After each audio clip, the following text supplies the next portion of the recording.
Agar sizda hali ham eski namunadagi pasport bo'lsa, yoki uyda ota-onangiz, bobo-buyingiz, qarindoshlaringiz, qo'shnilaringiz orasida eski pasport bilan yurgan odamlar bo'lsa, bu ma'lumotni oxirigacha eshiting. Chunki 12 iyuldan keyin ayrim hujjat ishlari ro'yxatdan o'tish, bank, notarius, davlat xizmatlari, hatto safar va mulk bilan bog'liq masalalarda muammolar chiqishi mumkin. Men bugun sizga oddiy tilda tushuntirib beraman.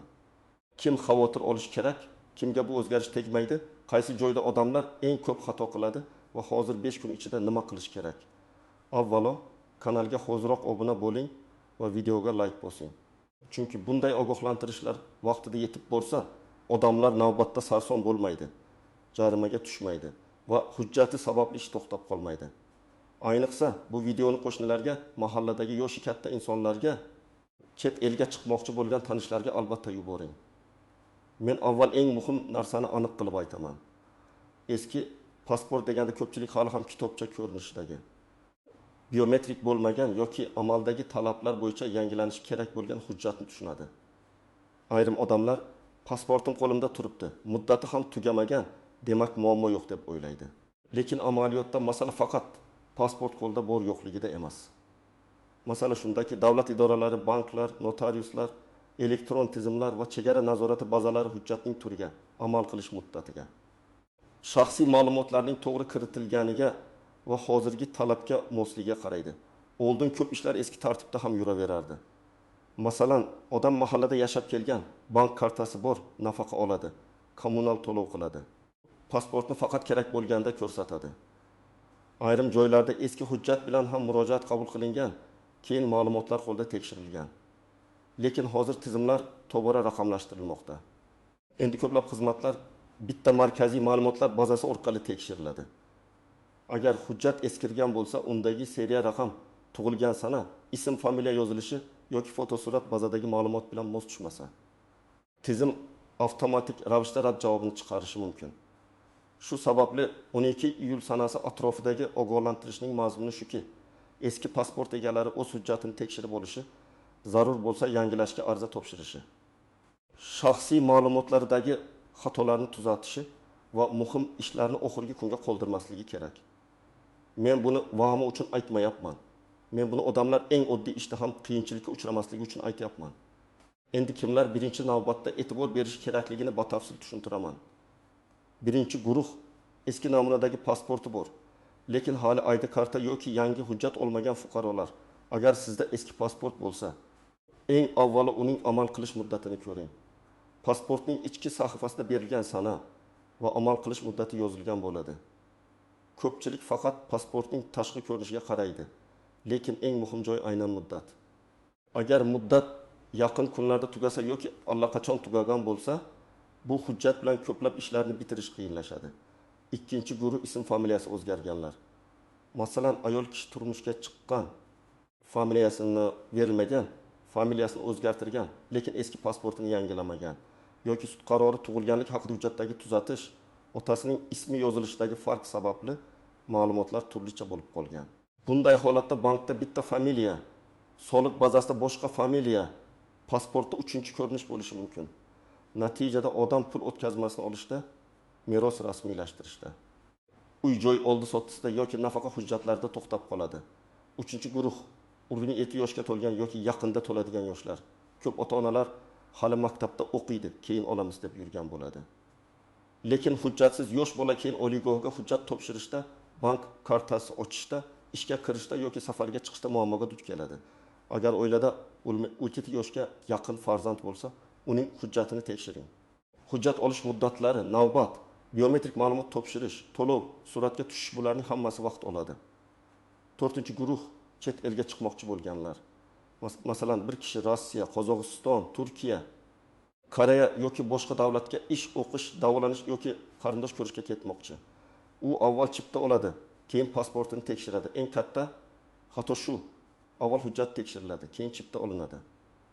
Chunki chegarada hujjat bazada noto'g'ri chiqsa, aviabiletning puli, mehmonxona, taksi, tayyorlangan reja hammasi zarar bo'lishi mumkin. Birgina familiyadagi bitta harf farqi ham muammo chiqarishi mumkin. 5-guruh. Pensionerlar va nafaqa oluvchilar. Men ayniqsa farzandlarga murojaat qilaman. ota-onangiz yoki bobo-buvingiz hujjatini o'zingiz tekshiring. Yoshi katta odamlar ko'pincha mening pasportim bor, nega almashtiraman deb o'ylaydi. Ular bankka borib karta almashtirmoqchi bo'ladi. Pensiya bo'yicha ma'lumot yangilamoqchi bo'ladi yoki notariusda ishonchnoma bermoqchi bo'ladi. Shunda hujjat eskiligi yoki ma'lumot mos kelmasligi sababli jarayon to'xtaydi. Odam qayta idoraga qatnaydi. Shuning oldini olish mumkin. Endi real hayotga yaqin misollar bilan tushuntiraman. Birinchi misol, Toshkent viloyatida yashaydigan 62 yoshli fuqaro bank kartasini yangilamoqchi bo'ldi. Bank xodimi pasport ma'lumotini tizimga kiritdi, lekin hujjat bazada eski ma'lumot bilan chiqdi. Natijada karta shu kuni berilmadi.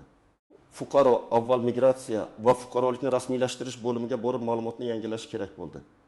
Agar u bu ishni oldindan qilganida, bankdagi ish 11 daqiqada tugardi, lekin u 2 kun vaqt yo'qotdi. Ikkinchi misol. Bir ayol turmushga chiqqanidan keyin familiyasini o'zgartirgan, lekin eski pasportda avvalgi familiya qolgan. U bolasi uchun hujjat rasmiylashtirishga borganda, onaning hujjatdagi familiya, nikoh guvohnomasidagi familiya bilan mos kelmagani uchun qo'shimcha hujjat so'raldi.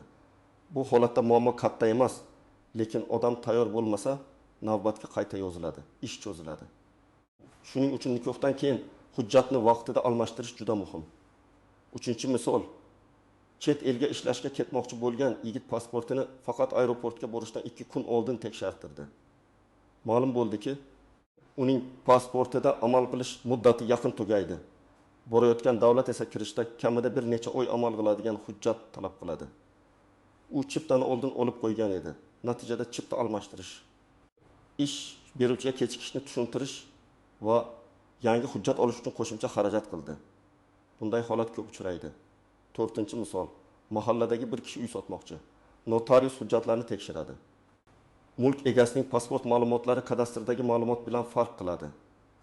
Masalan, pasportda tug'ilgan joy boshqacha yozilgan yoki otasining ismi qisqartirilgan. Notarius bunday ishni darhol rasmiylashtirib yubormaydi. Chunki mulk masalasida har bir harf muhim. Odam avval ma'lumotlarni to'g'rilashi kerak bo'ladi. Demak, hujjatdagi kichik xato ham katta bitimni to'xtatadi. Kimlar xavotir olmasligi mumkin?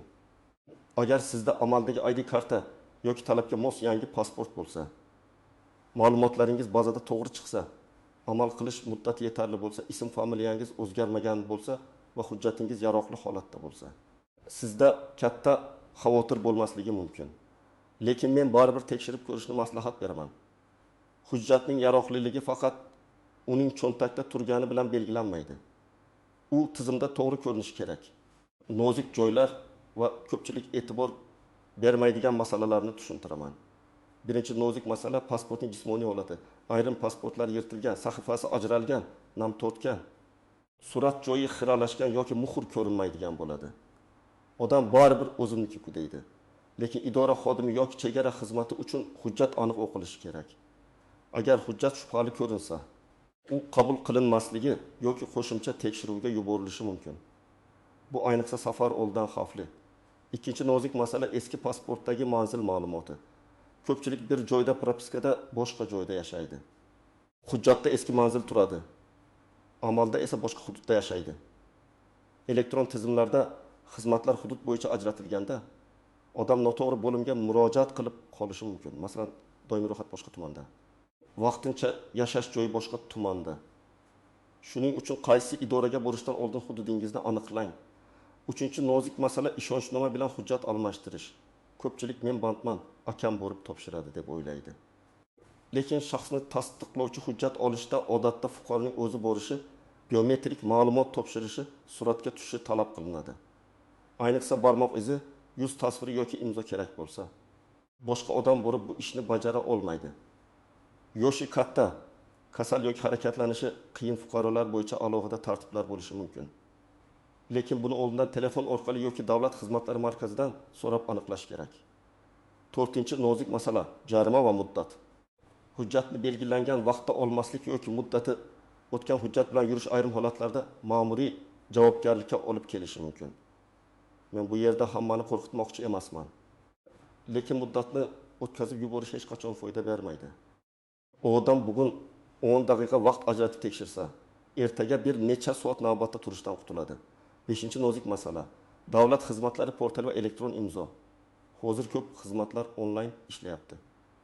Lekin shaxsiy ma'lumot eskirgan bo'lsa, elektron xizmatdan foydalanishda tizim ma'lumot topilmadi, hujjat yaroqsiz, identifikatsiya xatosi kabi javob berishi mumkin. Bu degani hamma narsa buzildi degani emas. Bu degani avval shaxsiy hujjat ma'lumotlari yangilanishi kerak. 6-nozik masala chet elda yurgan fuqarolar. Agar siz yoki qarindoshingiz hozir chet elda bo'lsa, eski pasport masalasini yanada jiddiy ko'rish kerak. Chunki chet elda hujjat muddati tugasa, elchixona yoki konsullik orqali rasmiylashtirishga to'g'ri keladi. Bu esa vaqt oladi. Ish joyi, yashash ruxsati, migratsiya kartasi, bank hisobi yoki tibbiy sug'urta hujjatga bog'liq bo'lishi mumkin. Shuning uchun chet eldagilar pasport muddatini kamida bir necha oy oldin tekshirish kerak. 7-nozik masala bolalar hujjati. Ota-onalar ko'pincha o'z pasportiga qaraydi. Lekin farzandning tug'ilganlik guvohnomasi, xorijga chiqish hujjati yoki identifikatsiya ma'lumotlarini unutadi. Agar bola bilan safar qilmoqchi bo'lsangiz, faqat ota-onaning hujjati emas, bolaning hujjati ham tayyor bo'lishi shart. Ota-onaning familiyasi o'zgargan, bolada boshqa familiya bo'lgan holatda qo'shimcha hujjatlar kerak bo'lishi mumkin. Tug'ilganlik guvohnomasi, nikoh guvohnomasi, ajrim bo'lsa tegishli hujjat, rozilik talab qilinadigan holatlar bo'lsa notarial rozilik. 8-nozik masala bank, kredit va pul o'tkazmalari. Banklar shaxsni tasdiqlashda hujjatga juda qattiq qaraydi. Agar pasport eski, muddati o'tgan yoki ma'lumotlar ba'zida boshqa bo'lsa, karta ochish, kredit olish, omonat yechish, pul o'tkazmasini qabul qilish qiyinlashadi. Masalan, chet eldan $500 pul jo'natilgan bo'lsa, qabul qiluvchi hujjatidagi ma'lumot jo'natuvchi yozgan ma'lumot bilan mos kelishi kerak. Bitta harf farqi ham xodimdan qo'shimcha tekshiruv talab qiladi. 9-nozik masala notarius va meros. Mulk, meros, ishonchnoma, hadya, oldi sotdi kabi ishlarda hujjatning aniqligi juda muhim. Notarius mayli taxminan shu odam bo'lsa kerak deb ish qilmaydi. Chunki bitta xato keyinchalik sudga sabab bo'lishi mumkin. Shuning uchun pasportingizdagi ism, familiya, tug'ilgan sana, tug'ilgan joy, shaxsiy raqam va boshqa ma'lumotlar barcha hujjatlaringiz bilan mos bo'lishi kerak. Endi eng muhim qismga o'tamiz. Bugun nima qilish kerak? Men sizga aniq qadamlarni aytaman. Birinchi qadam: pasportingizni qo'lingizga oling va barcha asosiy ma'lumotlarni tekshiring. Ism, familiya, otasining ismi, tug'ilgan sana, tug'ilgan joy, berilgan sana, amal qilish muddati, hujjat raqami va suratni ko'ring. Agar hujjat yirtilgan, nom tortgan, o'qilmaydigan bo'lsa, buni ham muammo deb biling. Ikkinchi qadam: oiladagi barcha katta yoshdagilar hujjatini tekshiring. Ayniqsa ota-ona, bobo-buvi, yolg'iz yashaydigan qo'shni. Hujjat ishlarini yaxshi tushunmaydigan qarindoshlar. Ularga shunchaki pasporting bormi deb so'ramang. Pasportni ochib muddatini ko'ring. Chunki ko'pchilik amal qilish muddatiga e'tibor bermaydi. Uchinchi qadam: agar pasport eski bo'lsa yoki yangilash kerak deb o'ylasangiz, migratsiya va fuqarolikni rasmiylashtirish bo'limi yoki davlat xizmatlari markaziga murojaat qiling. Hududingizdagi tartibni oldindan aniqlang. Qabul vaqti, navbat, to'lov miqdori, kerakli hujjatlar hududga qarab amaliy jihatdan farq qilishi mumkin. Ayrim xizmatlar elektron navbat orqali bo'lishi mumkin. 4-qadam: kerakli hujjatlarni tayyorlang. Odatda shaxsni tasdiqlovchi eski pasport, tug'ilganlik haqidagi ma'lumotlar, nikoh yoki ajrim hujjati, familiya o'zgargan bo'lsa tegishli guvohnoma, davlat boji to'lovi, ariza va zarur holatlarda qo'shimcha ma'lumotlar so'ralishi mumkin. Men sizga maslahat beraman. Bitta papkaga barcha hujjatlarni solib boring. Hujjatning asl nusxasi va nusxasi kerak bo'lishi mumkin. Shuning uchun imkon bo'lsa oldindan nusxa tayyorlab qo'ying. 5-qadam: agar ma'lumotlarda xato bo'lsa, xodimga buni aniq ayting. Masalan, familiyam nikohdan keyin o'zgargan. Tug'ilgan joyim boshqa, hujjatda boshqacha yozilgan. Otasining ismida bitta harf farq bor. Pasportdagi sana tug'ilganlik guvohnomasiga mos emas. Xatoni yashirmang. Chunki xato keyin kattaroq muammoga aylanadi. Bugun tuzatish qiyinroq tuyulishi mumkin, lekin ertaga notariusda yoki chegarada to'xtab qolish undan ham qiyin. 6-qadam: safarga chiqmoqchi bo'lsangiz, pasportni chipta olishdan oldin tekshiring. Men buni alohida ta'kidlayman. Avval hujjat, keyin chipta. Pasport muddati, borayotgan davlat talabi, viza kerakmi yo'qmi, tranzit davlat talabi, bolalar hujjati, notarial rozilik kerak bo'lishi mumkin bo'lgan holatlar, bularning Hammasini oldindan aniqlang. Safar kuni hujjat tuzatib bo'lmaydi. 7-qadam bank yoki notariusga borishdan oldin hujjat mosligini tekshiring. Agar siz kredit olmoqchi bo'lsangiz, uy sotmoqchi bo'lsangiz, meros ochmoqchi bo'lsangiz, ishonchnoma bermoqchi bo'lsangiz, hujjatingizni bir kun oldin emas, kamida bir necha kun oldin tekshiring. Chunki xato chiqsa, uni tuzatish uchun vaqt kerak bo'ladi. 8-qadam chet eldagi qarindoshlarga xabar bering. Pasport muddati qachon tugaydi deb so'rang. Ular ko'pincha ish bilan band bo'lib, hujjat muddatini unutadi. Agar muddati tugashiga oz qolgan bo'lsa, eng yaqin elchixona yoki konsullik tartibini ko'rsin.